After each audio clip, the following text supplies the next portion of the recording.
She tried to enter the cockpit before takeoff. Security said no. Rules are rules. Rebecca Chen didn't argue. She had 15,000 hours of flying experience, but today she was just another passenger. Then, at the most dangerous moment of flight, the pilot went unconscious. 143 people were screaming toward death.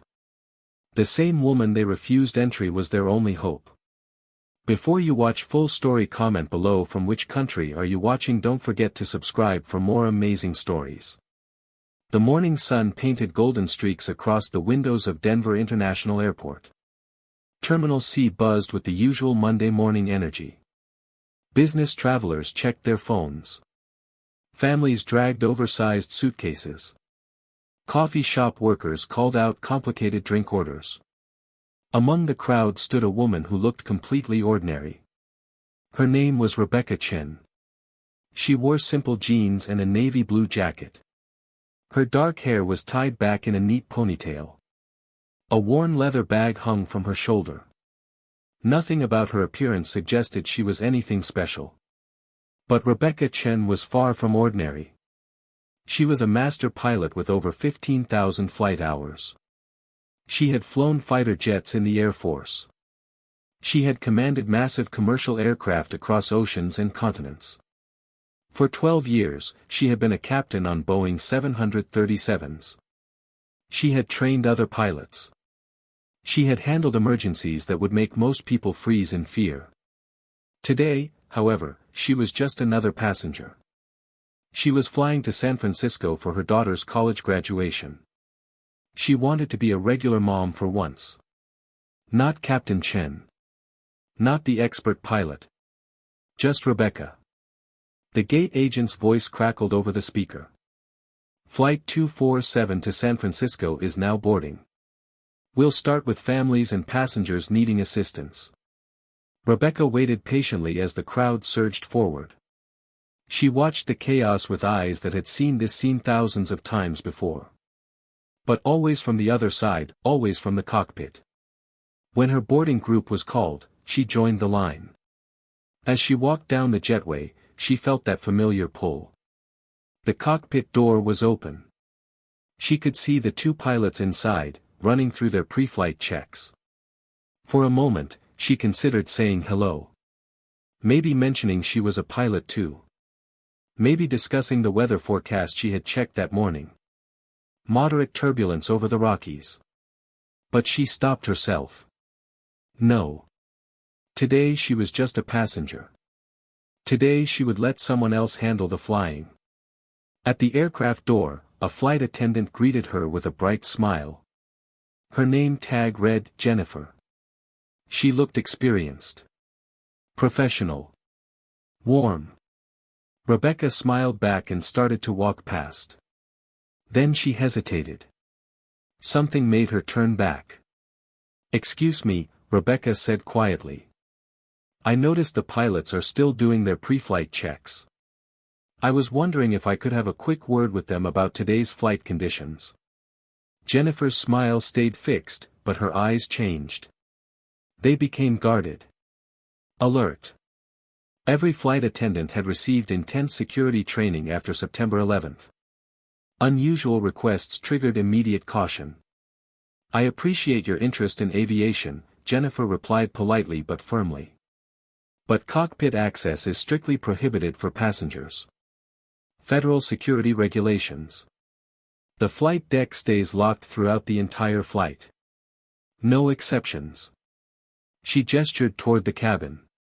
If you have concerns about weather, I can pass a message to the captain. But direct access isn't possible under any circumstances. Rebecca nodded with understanding. Of course. I completely understand. I wasn't thinking about the security restrictions. No message necessary. Thank you. She moved down the aisle toward her seat. Several passengers had overheard the exchange. They glanced at her with mild curiosity. One man in a business suit muttered to his seatmate about people who watched too many old movies where passengers could just walk into cockpits. Rebecca suppressed a small smile. If only they knew. She found her seat, 12A. Window seat. She stowed her bag under the seat in front of her and settled in. Through the window, she watched the ground crew preparing the aircraft for departure. She knew every step of that dance. Every signal, every procedure. The cabin filled quickly. Passengers stuffed bags into overhead bins. Parents settled restless children. Business travelers opened laptops before they even sat down. Rebecca pulled out a book from her bag. She was determined to relax. To disconnect from her professional identity. To simply enjoy being a passenger for once. The captain's voice came through the speakers. "Good morning, folks. This is Captain David Morrison, along with First Officer Sarah Park. We're looking at a flight time of 1 hour and 53 minutes to San Francisco. We've got some headwinds over the Rockies, but we're expecting an on-time arrival. Sit back, relax, and we'll have you there before you know it." Rebecca listened to his voice. Calm, experienced, confident, the kind of voice that made passengers feel safe. She had no reason to worry. This would be a routine flight. The aircraft pushed back from the gate. The engine started with that familiar whine. They began the taxi toward the runway. Rebecca watched the airport slide past her window. Other planes, ground vehicles, the organized chaos of a major airport. The taxi seemed longer than usual. It gave Rebecca time to notice things she normally didn't pay attention to as a passenger. The slight bounce over uneven pavement, the gentle sway of the wings. The asymmetric thrust as they made turns. She found herself unconsciously monitoring everything. Years of training had made it impossible to completely disconnect. Her brain automatically processed every sound, every sensation, every change. Other passengers chatted. Some dozed off already. A young woman across the aisle asked her companion nervously, "Is takeoff the most dangerous part?" Rebecca resisted the urge to answer. To explain the statistics. To reassure her with facts about aviation safety. The aircraft reached the runway and paused. Inside the cockpit, Captain Morrison and First Officer Park were completing their final checks. Running through the takeoff briefing. Confirming everything was ready. Then the tower cleared them for takeoff. The aircraft rolled onto the runway. The engines remained at idle for just a moment. That brief pause before the power came on. The final second to abort if anything was wrong. Then the engines roared to full power. Rebecca felt herself pressed back into her seat as the aircraft accelerated down the runway. The familiar vibration of the wheels rumbling over runway lights, the building speed 40 knots, 60 knots, 80 knots. Her trained mind automatically tracked the progression. V1 would be around 140 knots.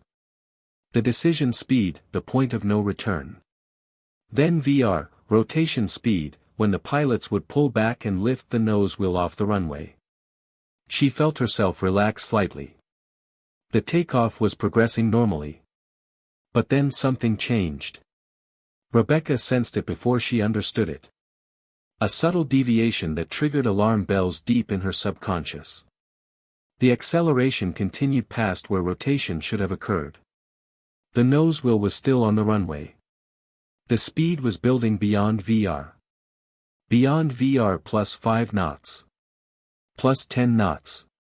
The nose was still down. Her body tensed. Professional instincts overrode her passenger mindset. Something was wrong in the cockpit. Terribly wrong. Through the window, she could see runway markers flashing past with alarming speed. Each white stripe represented another 1,000 feet of runway consumed. The far end was approaching. Where the smooth concrete gave way to rough terrain. In the cockpit, First Officer Sarah Park was living through a nightmare. Captain Morrison had been reaching for the controls to rotate when he suddenly gasped. His hand fell away.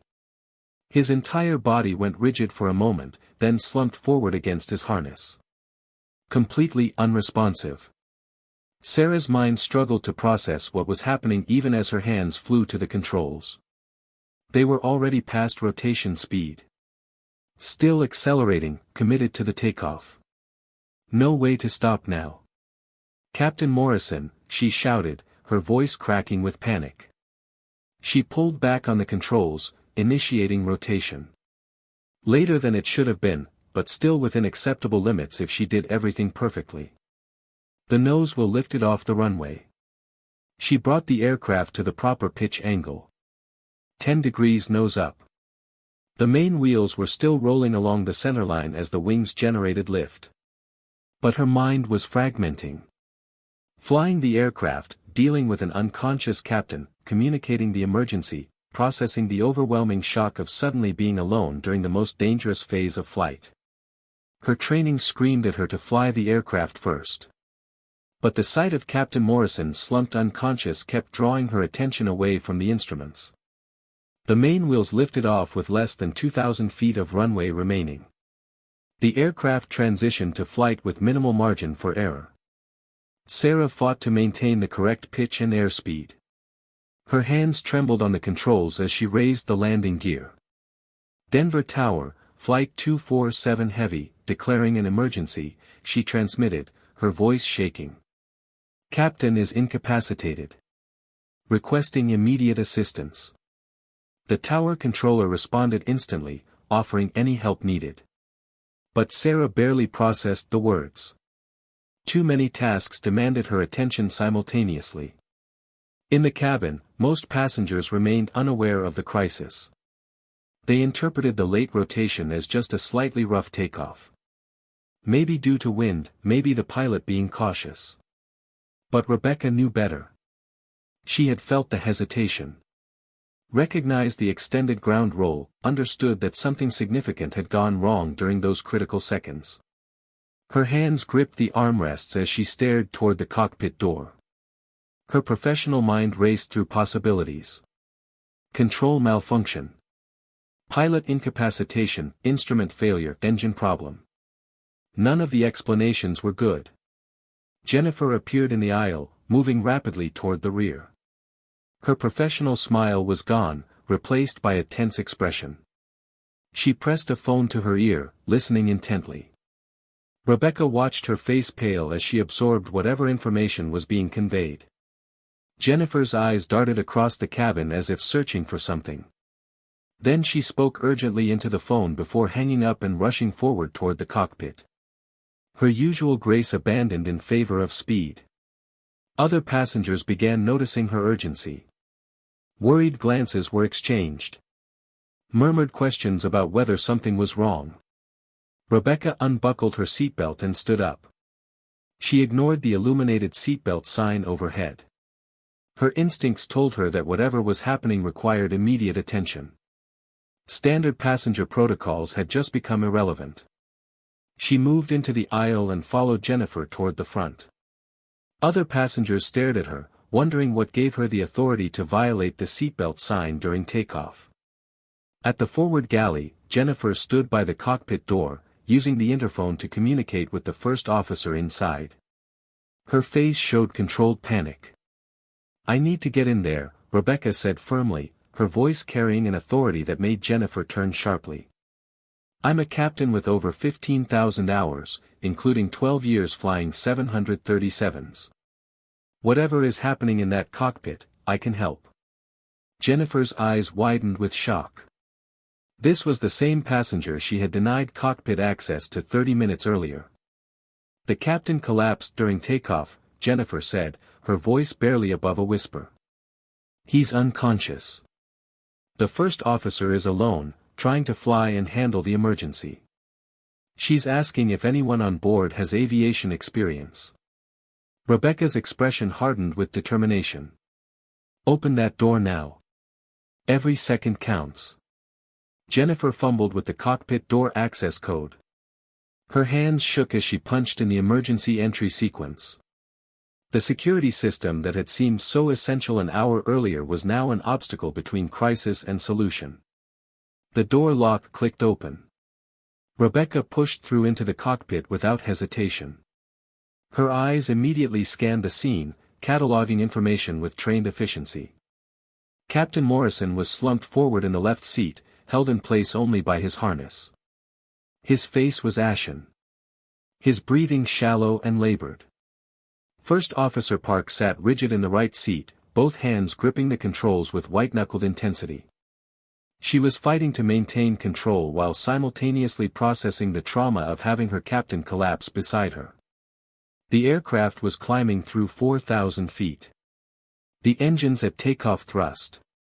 Sarah was struggling to follow the flight director while her mind fragmented under stress.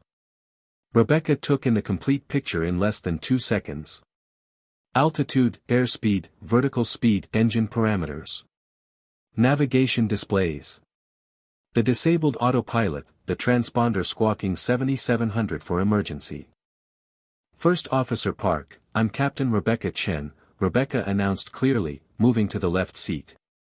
I have 15,000 hours, including 12 years as a 737 captain. I'm taking the left seat to assist. Continue flying the aircraft. Sarah's head snapped toward Rebecca. Her eyes showed desperate relief mixed with residual shock. Help me get him out, Rebecca said, already unbuckling Morrison's harness. Together, they maneuvered the unconscious captain out of the left seat. Jennifer and another flight attendant helped support his weight as they carefully extracted him from the cramped cockpit. They laid him in the forward galley where they could begin emergency medical treatment. Rebecca slid into the still warm left seat. She immediately adjusted it forward to reach the pedals properly. Her hands found the controls with unconscious familiarity. She scanned the instruments with trained efficiency, processing everything in a single sweeping glance. They were climbing through 6,000 feet at 240 knots. The engines were still at takeoff thrust, which needed to be reduced. The aircraft was properly configured with gear up and flaps retracting. Sarah, talk to me, Rebecca said calmly. Her voice carried steady authority that immediately began to reduce the first officer's panic. What's your status? Are you able to continue as pilot monitoring? Sarah took a shaky breath. Her professional training began to reassert itself now that she was no longer alone. I can continue, she said, her voice strengthening. The captain just collapsed at rotation. I rotated late and we barely got off the ground. Everything else has been normal since liftoff. Tower knows we have an emergency and we're cleared to 10,000. Outstanding job getting us airborne, Rebecca said with genuine appreciation. That was the hardest part. Now we're going to work together to stabilize this situation and get everyone safely on the ground. I'm taking control as pilot flying. You're pilot monitoring. Let's reduce to climb thrust and verify our configuration. Rebecca's hands moved with practiced precision. She pulled the throttles back from takeoff to climb position. The engine roar diminished slightly. Sarah worked through the after-takeoff checklist with growing confidence. The presence of an experienced captain in the left seat allowed her to focus on procedures rather than panic. Flight 247, Denver departure. Climb and maintain 15,000, the controller's voice came through. We have emergency equipment standing by and we're clearing traffic from your area. What are your intentions? Rebecca keyed the radio transmit button. Denver departure, Flight 247. We'd like to level at 10,000 while we assess our situation. Captain is unconscious and receiving medical attention in the cabin. First officer and relief captain are managing the aircraft. We'll advise intentions in 5 minutes.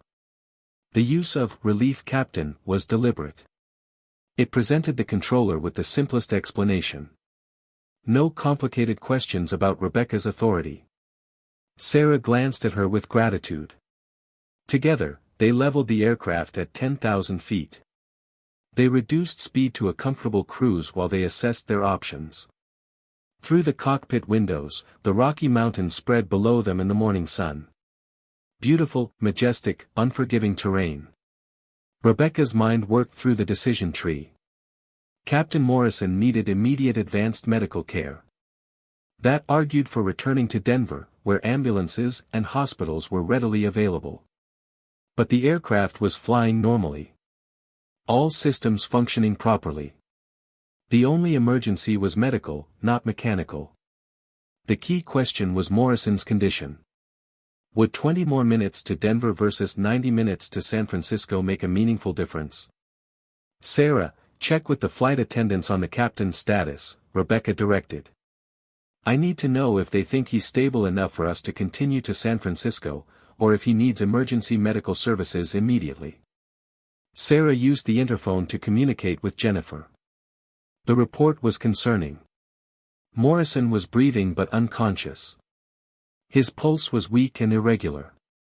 Possibly a heart attack or stroke. The flight attendants had administered oxygen and were monitoring his vital signs. But they had no advanced medical equipment. No defibrillator. No medications that might make a real difference. Jennifer's voice conveyed concern that Morrison's condition could deteriorate rapidly. Every minute mattered if he was having a cardiac event.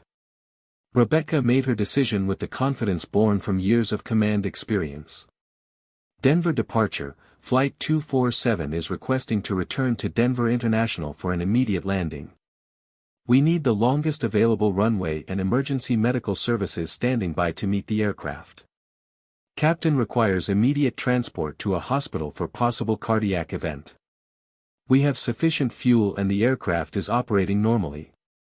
Estimate 15 minutes to landing.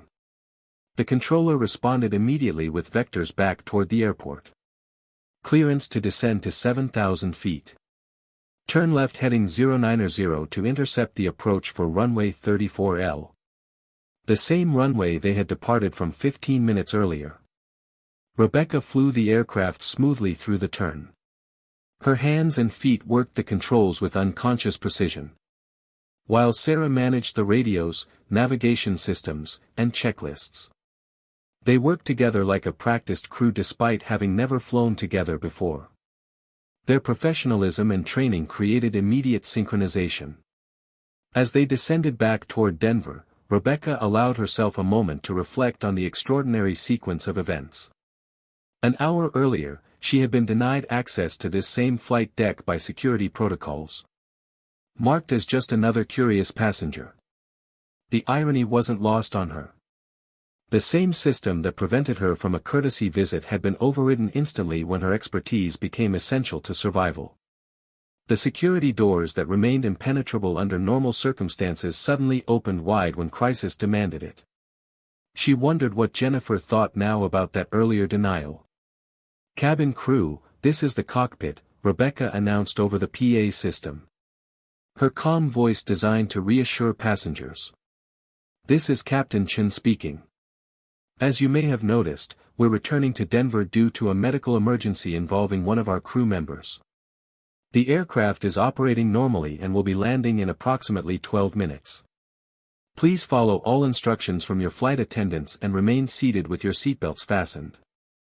Emergency services will meet the aircraft, but this is purely precautionary. Thank you for your cooperation. Her announcement struck the right balance between honesty and reassurance. Acknowledging the situation without causing unnecessary panic. Passengers absorbed this information with varying reactions. Some remained calm. Others looked worried and began texting family members. A few demanded more details from the flight attendants. In the cockpit, Rebecca and Sarah worked through the approach preparation. Programming the flight management system for the ILS approach to runway 34L. Briefing the approach parameters, coordinating with air traffic control. Denver approach vectored them smoothly onto the localizer. They were given a long final approach that would allow for a stable descent without rushing. Flight 247, you're cleared for the ILS runway 34L approach. Contact tower on 124.35. Sarah switched frequencies and checked in with the tower. They immediately confirmed that emergency services were positioned and ready. The runway was clear. They were cleared to land with priority over all other traffic. Rebecca flew the approach with textbook precision. Capturing the glide slope and localizer with smooth control inputs, maintaining the proper descent rate and airspeed. The runway grew larger ahead. Sarah called out altitudes and airspeeds. Monitoring systems, providing the backup that made two-pilot operations safer than single-pilot flight. Her earlier panic was completely replaced by professional competence. At 500 feet, Rebecca called for landing gear down. Sarah moved the gear lever while monitoring the hydraulic pressure. 3 green lights confirmed all gear were down and locked. At 200 feet, the runway filled their windscreen. The threshold approaching rapidly. Rebecca adjusted power and pitch for the perfect touchdown point. The main gear kissed the runway with barely a squeak. Rebecca's years of experience translated into a landing so smooth that passengers barely felt the transition from flight to ground. She deployed the spoilers and applied reverse thrust. The deceleration pressed everyone forward in their seats as the aircraft slowed rapidly. "Nicely done, Captain," Sarah said with genuine admiration. Rebecca smiled slightly while maintaining focus on the rollout. She guided the aircraft off the runway at the first high-speed taxiway. Following the ground controller's instructions to a designated parking area where emergency vehicles were already waiting. As they approached the parking spot, Rebecca could see the assembled emergency services. Fire trucks with flashing lights. Ambulances with paramedics standing ready, airport operations vehicles, the usual circus that accompanied any aircraft emergency declaration. She brought the aircraft to a smooth stop and set the parking brake. Then began the shutdown procedures while Sarah coordinated with the flight attendants. The moment the engine spooled down, paramedics rushed up the jetway stairs. Their equipment ready to stabilize Morrison and transport him to the hospital. Rebecca remained in the left seat, monitoring systems. Ensuring that all aircraft safety protocols were properly executed even as the emergency continued to unfold. She completed the shutdown checklist methodically. Noting maintenance items.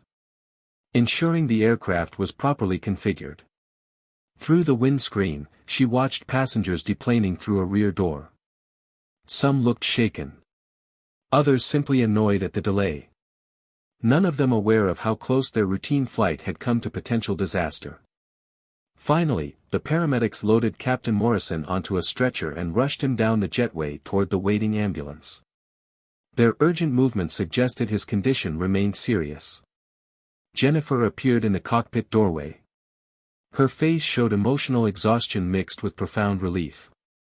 "Captain Chen," she said quietly. "I cannot thank you enough for what you did today. If you hadn't been on this flight." She trailed off, unable to complete the thought. Rebecca stood and faced the flight attendant. "You did exactly the right thing following those security procedures during boarding," Rebecca said kindly. "Those rules exist for good reasons, and you couldn't have known who I was or that this emergency would happen. What matters is that when the crisis occurred, you remembered me and got me to the cockpit quickly. That kind of thinking under pressure is what saved this flight just as much as anything I did." Sarah emerged from the right seat and extended her hand to Rebecca. "Captain Chen, I don't know how I can possibly thank you. When Captain Morrison collapsed, I thought." She stopped, composing herself. "I've never been so scared in my entire life. But the moment you sat down in that left seat, I knew we were going to be okay. The way you took command, the way you flew that approach. The way you made me feel competent instead of panicked. That's what real captains do." Rebecca shook her hand firmly. "You did beautifully," she said. "That late rotation under those circumstances. Most pilots would have panicked. You kept your head and got us airborne. That took incredible skill and courage.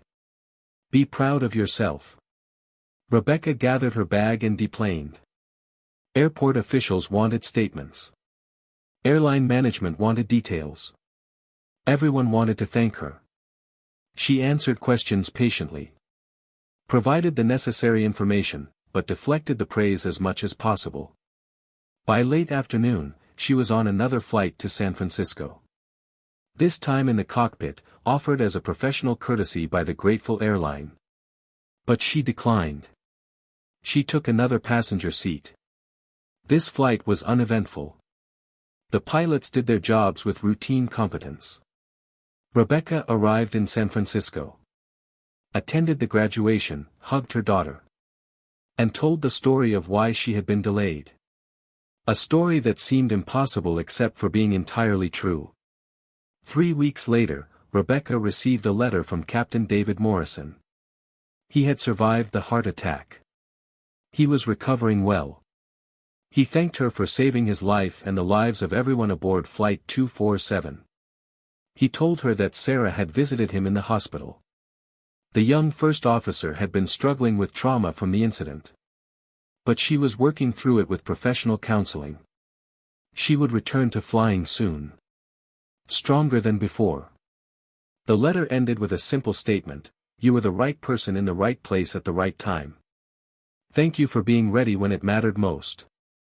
Rebecca folded the letter and placed it in a drawer. She didn't need thanks. She didn't need recognition. She had done what she was trained to do. What any competent pilot would have done in her position. But deep inside, she carried quiet satisfaction. Decades of training and experience had converged in 20 minutes of precision flying that saved over 100 lives. Every hour spent training. Every emergency procedure memorized. Every simulation flown. Every skill perfected. Because when the moment came, she had been ready. And that readiness had made all the difference between the flight that returned safely and the tragedy that never happened. Because someone who knew exactly what to do was sitting in seat 12A when expertise became survival and anonymity became irrelevant. The security protocols that denied her cockpit access during boarding were absolutely correct. They protected millions of passengers every day. They existed for vital reasons. But when crisis struck, those same protocols vanished in an instant. Because survival trumps procedure, because expertise matters more than rules, because the right person in the right moment can mean the difference between life and death. Rebecca Chen understood all of this. She had lived it. She had been both the passenger denied access and the captain who saved lives. She had been invisible and essential. Anonymous and heroic. And she wouldn't have changed a single moment of it. Because that's what pilots do. They train for emergencies they hope will never come. They maintain skills they pray they'll never need. They prepare for the worst while hoping for the best. And when the moment arrives, they're ready. Always ready. 6 months passed. Rebecca received a package in the mail. Inside was a framed photograph. It showed Flight 247's entire crew standing together at Denver International Airport. Captain Morrison, fully recovered, stood in the center. His smile wide and healthy. Sarah Park stood beside him, her first officer uniform replaced with captain's stripes. She had been promoted. Jennifer and the other flight attendants surrounded them. All smiling, all grateful. At the bottom of the photo, they had all signed their names. Above the signatures, a simple message, to Captain Rebecca Chen. The guardian angel in seat 12A. With eternal gratitude. Rebecca hung the photo in her home office. Right next to her pilot certificates and commendations. But it was another letter that truly touched her heart. This one came from Sarah Park. Dear Captain Chen, it began. I wanted you to know that I'm flying again. My first flight back was terrifying. My hands shook during the entire pre-flight check. But then I remembered you. How calm you were. How confident. How you made me feel capable even when I was falling apart. I'm a captain now. And every time I sit in the left seat, I think about what you taught me that day. Not through words, but through actions. You showed me what true leadership looks like under pressure. But more than that, you showed me something I'll never forget. You were just a passenger that morning. You could have stayed in your seat. You could have remained anonymous. You could have let someone else handle the crisis. But you didn't. You stood up when it mattered. You used your skills when they were needed most. You didn't think about recognition or reward. You just did what needed to be done. That's the kind of pilot I want to be. That's the kind of captain I strive to become every single day. Thank you for saving my life. Thank you for saving all those lives. But most of all, thank you for showing me what it truly means to be a pilot. With deepest respect and gratitude, Captain Sarah Park. Rebecca read the letter 3 times. Her eyes moist with emotion. This was why she had spent decades perfecting her craft. Why she had logged those 15,000 hours. Why she had trained and studied and practiced until excellence became instinct.